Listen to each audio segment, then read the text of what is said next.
In a dramatic and controversial move that has once again placed him at the center of political debate, former President Donald Trump has granted a pardon to Scott Jenkins, the former sheriff of Culpeper County, Virginia. Jenkins, who had been convicted on federal bribery charges in what prosecutors dubbed a cash for badges scheme, was scheduled to begin a 10-year prison sentence on May 27. The pardon, issued just a day before Jenkins was due to report to prison, has ignited a firestorm of reactions from both supporters and critics. Trump announced the decision on social media, calling Jenkins a victim of what he labeled a politically motivated prosecution, driven by what he described as a corrupt and weaponized Biden DOJ.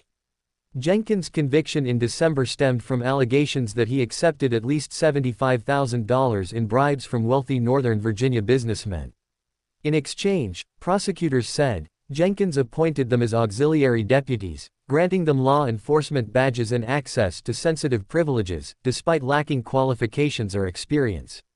Then acting U.S. Attorney Zachary Lee described the operation as a brazen scheme that undermined the integrity of law enforcement.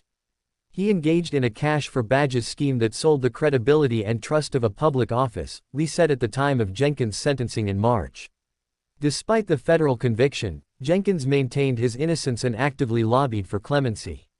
In April, during a webinar hosted by the Constitutional Sheriffs and Peace Officers Association, Jenkins directly appealed to Trump, voicing his loyalty and confidence in the former president. "I believe wholeheartedly in the president," Jenkins said during the virtual event. Trump's announcement described Jenkins in glowing terms, calling him a wonderful person who had been dragged through hell by the Justice Department and persecuted by the radical left monsters. The language used in the pardon echoed Trump's consistent narrative of government overreach and partisan targeting by the Biden administration. The judge who sentenced Jenkins, U.S. District Judge Robert Ballou, was appointed by President Biden, a fact Trump highlighted in his pardon message as evidence of bias and partisanship. Trump's rhetoric has further fueled long-standing claims among his supporters that the federal justice system is being used as a political weapon.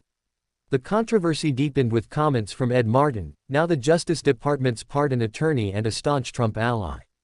Martin, who had previously withdrawn from a nomination to become U.S. Attorney for Washington, D.C., following Republican opposition, praised the decision. "Thrilled to see justice finally served," he wrote on social media. Martin has also been a vocal critic of the prosecutions related to the January 6 Capitol attack, adding a layer of ideological complexity to his current role in overseeing presidential clemency cases. His appointment and his comments about Jenkins have drawn criticism from legal experts and watchdog groups who argue that the pardon process must remain impartial and free from political influence. Jenkins' case was notable not only for the criminality involved but also for its implications on public safety. Prosecutors argued that by granting official badges and law enforcement powers to civilians who paid for the privilege, Jenkins compromised the very mission of law enforcement. One prosecutor stated during the trial, "This was not honorary. This was operational fraud. People with money were allowed to feel above the law." Public reaction to the pardon has been sharply divided. Civil rights advocates, law enforcement accountability groups, and some former DOJ officials expressed concern that Trump's decision undermines trust in the justice system and promotes the idea that political connections can override due process. Supporters of Jenkins and Trump, however, hailed the pardon as a restoration of justice, claiming the case was exaggerated and politically motivated from the start. Some pointed to the timing of the charges and trial as suspect, noting the increasingly polarized environment around law enforcement and political affiliation. Jenkins' wife, Patricia, also became a symbol in the narrative promoted by Trump. In his post, the former president mentioned the entire family, portraying them as victims of a federal vendetta.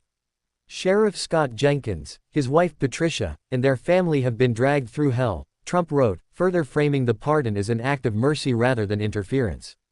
The pardon is also significant in that it marks the first granted since Ed Martin became the head of the DOJ's Office of the Pardon Attorney.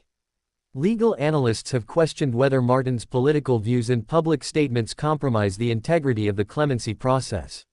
Some have raised concerns about what this pardon signals moving forward, especially with the possibility of Trump returning to office. They worry that a second Trump term could bring a wave of politically charged pardons and a rollback of traditional checks on executive clemency. The broader implications of the Jenkins pardon reach far beyond one man's legal troubles. It touches on themes of power, accountability, loyalty, and the increasingly blurred line between justice and politics.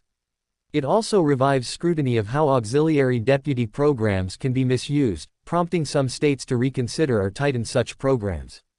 This event also reopens discussions about Trump's past pardons, many of which involved political allies, controversial figures, and individuals connected to his administration or causes. Critics argue that this latest action fits a pattern of rewarding loyalty over legality. Legal scholars note that while the presidential pardon power is absolute in federal cases, its use carries weighty implications. A pardon may be legal, but not always just, said one former federal prosecutor. The concern is that justice is becoming just another political tool. Still, Jenkins remains free, his sentence nullified by the stroke of Trump's pen. He has not made a formal public statement since receiving the pardon, but close associates say he feels vindicated and is considering returning to public life in some capacity. What happens next could depend on whether Congress or other watchdogs pursue further inquiry into the events surrounding the pardon. Already, some lawmakers have hinted at the need to investigate the circumstances of Trump's intervention and the potential politicization of the Justice Department's clemency office. At the heart of this story is the question of whether justice can truly remain impartial in an era where political allegiance often overshadows accountability. For now, one man's 10-year prison sentence has been erased, but the debate it sparked is likely to continue long after the headlines fade.